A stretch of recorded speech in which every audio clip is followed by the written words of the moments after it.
Please like, comment, and subscribe. Due to the Nakatomi Corporation's legacy of greed around the globe, they are about to be taught a lesson in the real use of power.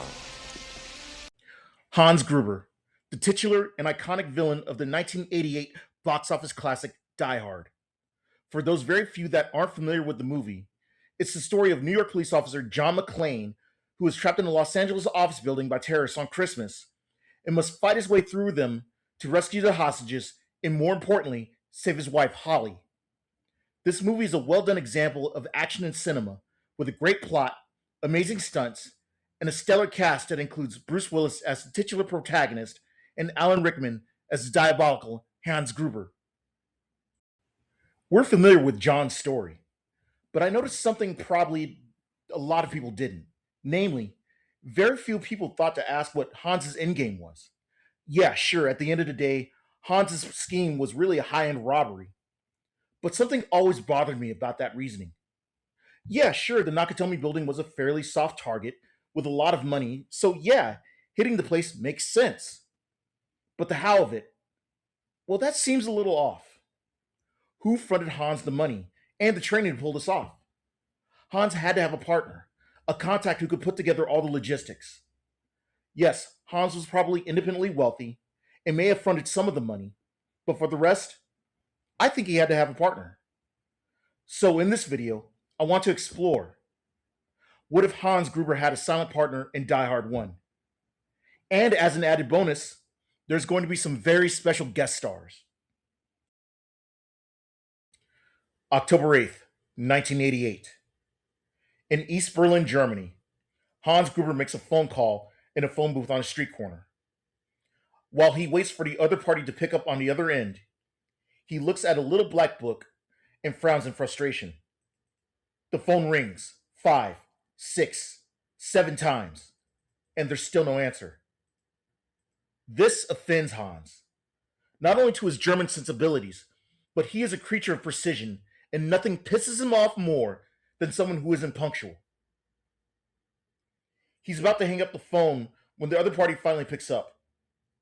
It takes all of his willpower to not yell at the other party on the other end of the line.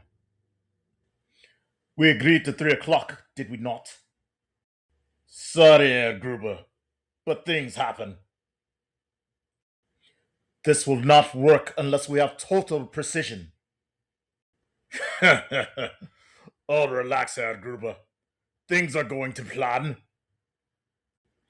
Oh, are they? There's a pregnant pause before the voice speaks again. Careful with your tone, Herr Gruber. You must remember who's doing a favor here, eh? Hans swallows his rage one more time and takes a deep breath. He knows the man is right.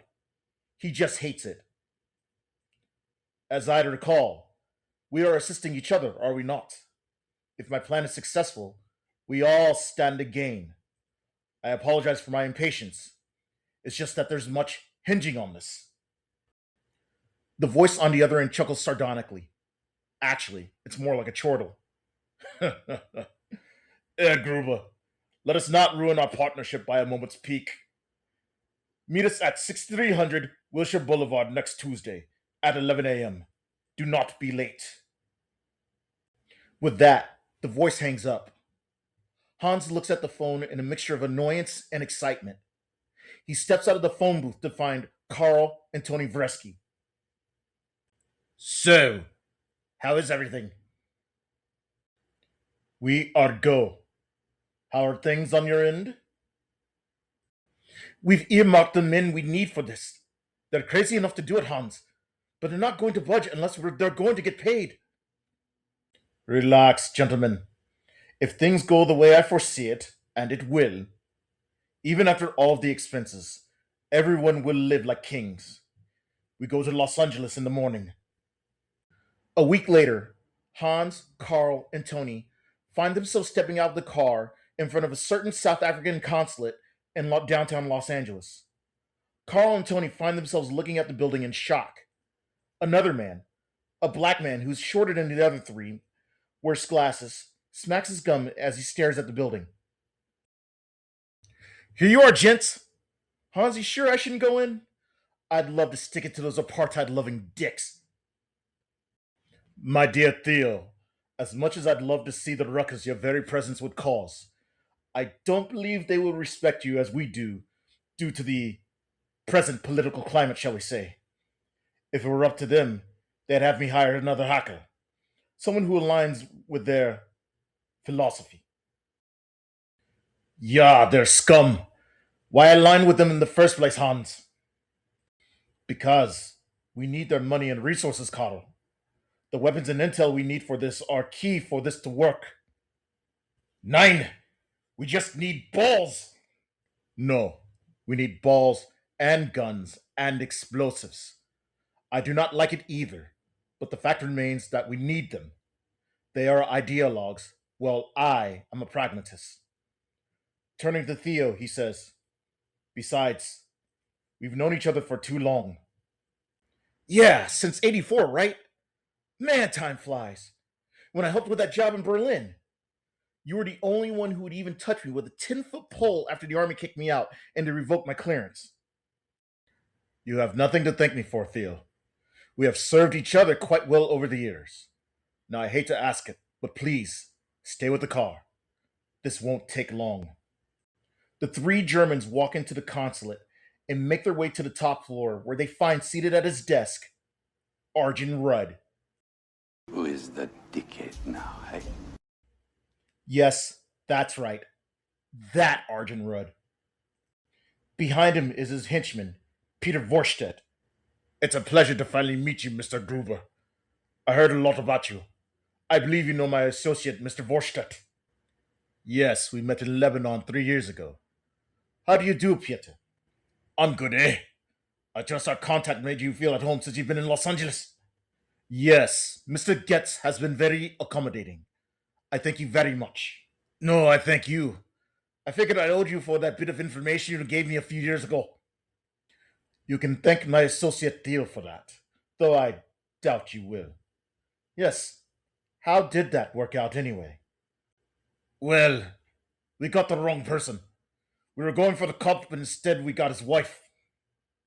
In this timeline, thanks to Theo's hacking, Hans supplied Peter with Martin Riggs' information, and because of that, Peter ends up killing Riggs' wife instead of Riggs himself. It's a shame, but some things can't be helped.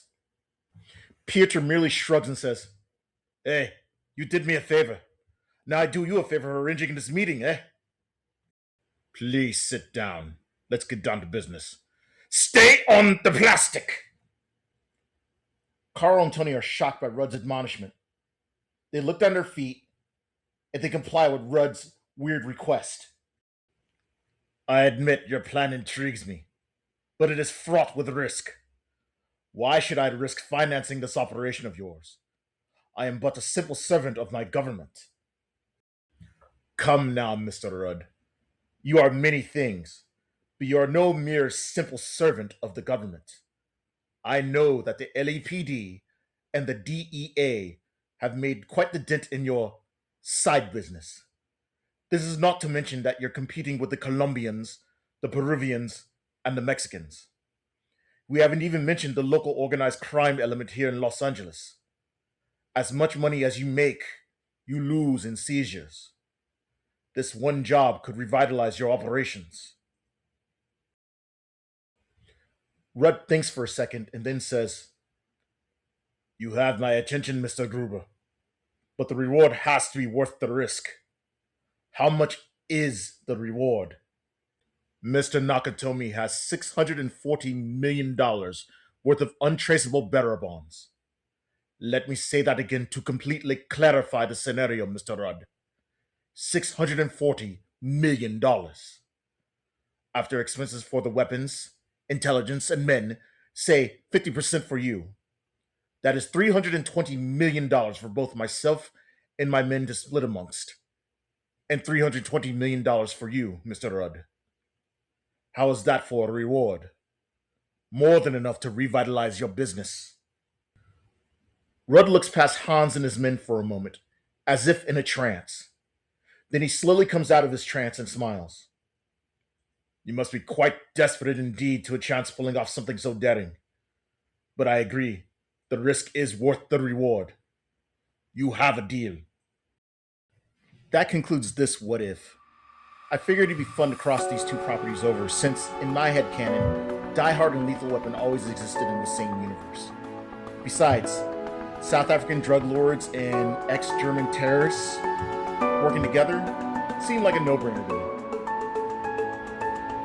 For those counting, $640 million in 1988 would be about $1.7 billion in 2026. That's quite the motive for Hans to want to team up with the South Africans. This video would have been longer, but due to time constraints, I had to shorten it a little, only by about 2 minutes. But I figured the edits, they're good as they are. If you like this story and want to check out some of my other works, please check out my website, the Anelliverse. Also, please check out my other written works, such as Mistakes Were Made, which is in print or on ebook, or Sitting Remarkable and His Deadliest 80s Playlist, which is also on print, in ebook, and on audiobook as well. And you can find those all over the net.